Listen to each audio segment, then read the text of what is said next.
It's a scary time when you hear something like that they're going to lay off 1,100 people, and it's our job to make sure it doesn't happen. That's the president of UAW Local 12 responding to the news that starting in February, more than 1,200 workers at the Toledo North Assembly Plant for Stellantis will be out of a job due to new scheduling changes. Our Michael Sandlin joins us from outside the plant tonight. Michael, this has got to be a bitter pill to swallow for these workers who had to stand on the picket line for 6 weeks fighting for job security. Absolutely, Jeff. I'm sure that's on the minds of these workers right now, so they're just beginning to process this news.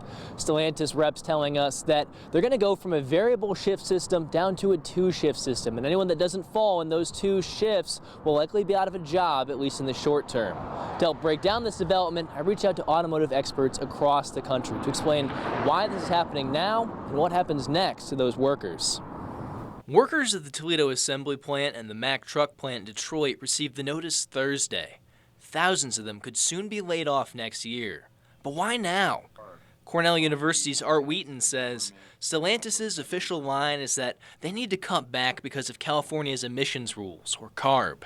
It's literally designed to make less production so that they're not shipping any more gas engines to the 14 states that CARB is counting.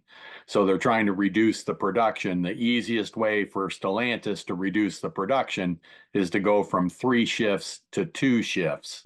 And Wheaton and WWJ Radio's Jeff Gilbert say there might be another reason behind the layoffs that Stellantis is less likely to talk about: sagging sales.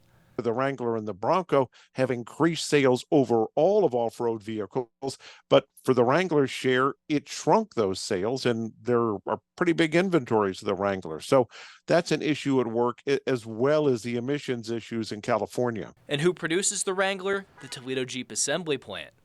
It all adds up to thousands of people in Toledo and Detroit preparing to miss out on a steady paycheck.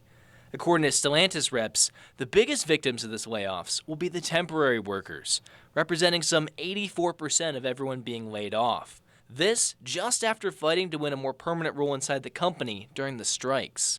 And then they get rewarded by getting discarded, or at least potentially laid off. Hopefully they can land a job someplace else or in another sector. But that's assuming the layoffs happen at all.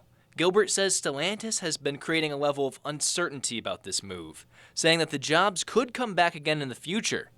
Gilbert says there are insider whispers in Detroit that it's all ploy to change the emissions policies. Some analysts have mentioned that it may be political theater putting pressure on the UAW, hoping the UAW will put pressure on President Biden, and hoping President Biden will put pressure on California, leaving workers to hold their breath while they wait and see if this really does play out. In the meantime, I asked Gilbert if this development means that people here in Toledo should begin to rely less on Jeep as a cornerstone of the community in the future. And he explained to me that Jeep is still one of the crown jewels of Stellantis, one of the most powerful automakers in the country. And he says, despite this speed bump, Toledo and Jeep will continue to have a positive relationship for years into the future. Reporting in North Toledo tonight, I'm Michael Sandlin for WTOL.